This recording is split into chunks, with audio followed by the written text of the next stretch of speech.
Bonjour et bienvenue dans cette vidéo dans laquelle on va parler de deux fonctions très importantes en physique, la fonction puissance de 10 et la fonction logarithme décimal. Et en particulier, on va voir que ce sont deux fonctions réciproques l'une de l'autre. Et puis on va aussi découvrir qu'on utilise ces deux fonctions dans pas mal de domaines dans le programme de terminale en spécialité. Allez viens, je t'emmène. Allez, bienvenue dans mon ordinateur, donc pour les puissances de 10 et le logarithme décimal. Tout ça dans le contexte de l'utilisation en physique-chimie. Alors, on va regarder un petit peu ensemble comment ça se passe ici. Donc, par exemple, on va commencer donc par les puissances de 10. Si j'écris 10 à la puissance 2, tu sais, ou tu peux vérifier avec ta calculatrice, que ça fait 100. Si j'écris 10 à la puissance 3, de la même façon, tu sais, ou tu peux vérifier avec ta calculette, que ça fait 1000. On continue un petit peu, 10 puissance 1, ça fait 10. 10 puissance 0, ça fait 1. 10 puissance moins 1, ça fait 0,1. 10 puissance moins 2, ça fait 0,01. Alors si on regarde un petit peu tous ces résultats, on comprend vite qu'en fait, finalement, la fonction puissance de 10, ici, elle va compter les zéros. 10 puissance 2, il y a 2 zéros. 10 puissance 3, il y a 3 zéros. 10 puissance 1, il n'y en a qu'un. 10 puissance 0, il n'y en a pas. 10 puissance moins 1, il y a un 0 à gauche. 10 puissance moins 2, il y a 2 zéros à gauche. Alors autre chose que je voudrais qu'on regarde ensemble, si je fais maintenant par exemple 10 puissance 2 fois 10 puissance 1, alors si j'écris ce calcul, ça fait 100 fois 10, ce qui fait 1000,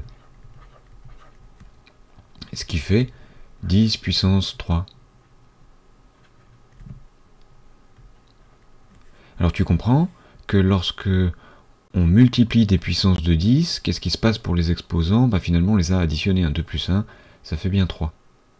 Ok, alors on va écrire ça sur un tableau, ici.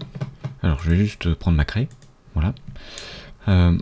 Donc, petite propriété qu'on vient de trouver, c'est que si on fait 10 puissance A multiplié par 10 puissance B, alors j'additionne les exposants, A plus B.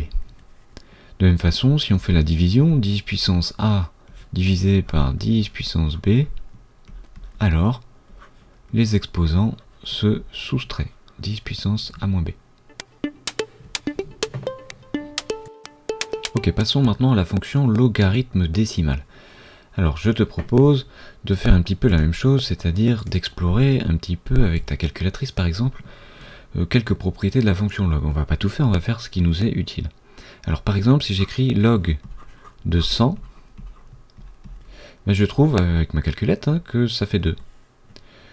Log de 1000, je trouve que ça fait 3. Log de 0,1, je trouve que ça fait moins 1. Log de 1, je trouve que ça fait 0. Alors regarde, on peut écrire ces choses-là un peu différemment. Par exemple ici, je peux écrire qu'en fait c'est log de 10 puissance 2. Log de 10 puissance 2, ça fait 2. Ici, je peux écrire log de 10 puissance 3, ça fait 3. Tu commences à comprendre. Ici, ça fait log de 10 puissance moins 1, ça fait moins 1. Et ici, log de 1, c'est 10 puissance 0, ça fait 0. Finalement, qu'est-ce que la fonction log ici nous fait? Eh bien, elle nous rend la valeur de l'exposant qui est là. Autrement dit, je prends un nombre, je lui fais subir la fonction 10 puissance, puis je lui fais subir la fonction log, ça revient à retrouver ce nombre. Autrement dit encore, la fonction 10 puissance et la fonction logarithme décimal sont des fonctions réciproques. Si on les applique l'une après l'autre sur un nombre, on retrouve son nombre. Alors ça, on va l'écrire sur notre petit tableau. Hop, je prends juste ma craie de couleur blanche, voilà. Donc, je résume ce qu'on vient de croiser. Log de 10 puissance x, ça fait x. Et il se trouve que ça marche aussi dans l'autre sens, c'est-à-dire que si je fais 10 puissance log de x, encore une fois, j'ai appliqué successivement la fonction logarithme et la fonction 10 puissance à un nombre, bah dans ce cas-là, c'est comme si on lui avait rien fait, puisque les fonctions log et les fonctions 10 puissance sont des fonctions réciproques. Si on fait l'une puis l'autre à un nombre, alors c'est comme si on lui avait rien fait. Alors deuxième propriété qui va nous être utile, quand on fait log d'un produit, log de A fois B, bah ça nous donne la somme des logs. Log de A plus log de B. De même façon, si je fais le log d'un quotient, ça nous renvoie à la soustraction des logs.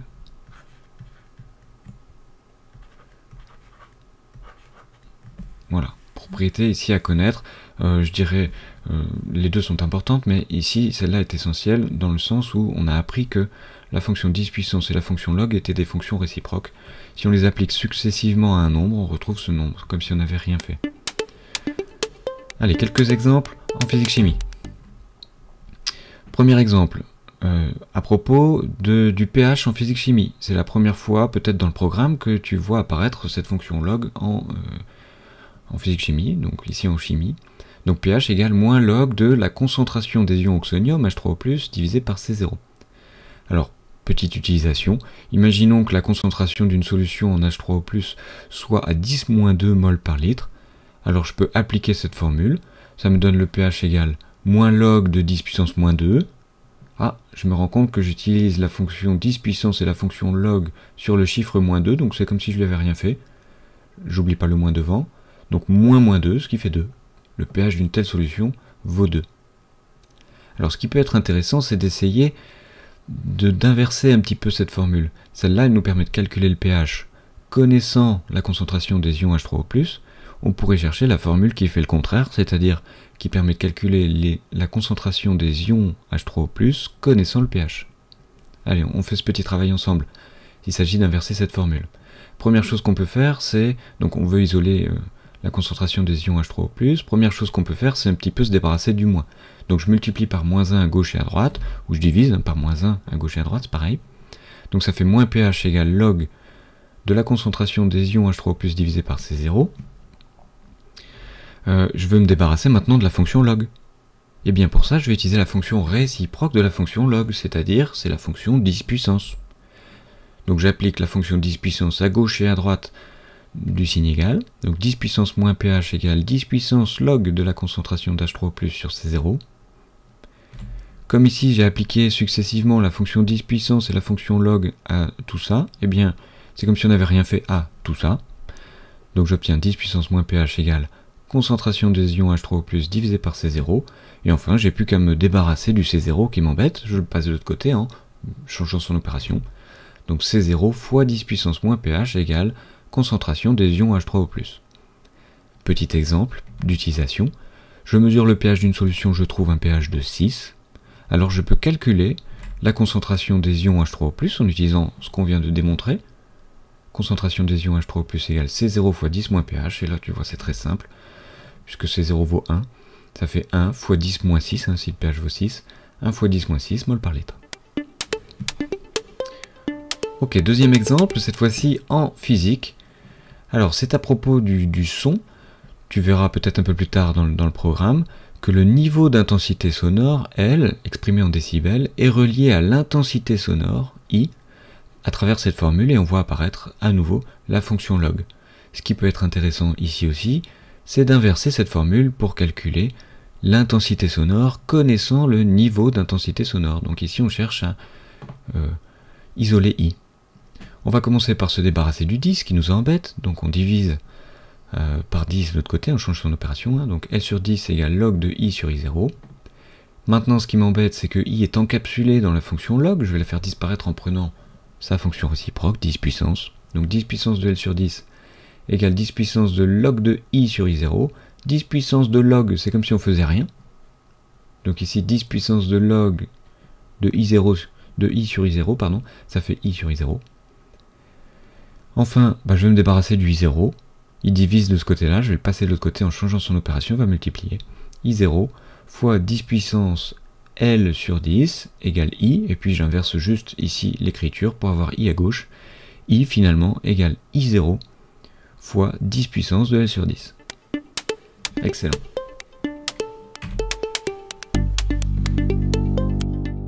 Voilà, cette vidéo est maintenant terminée.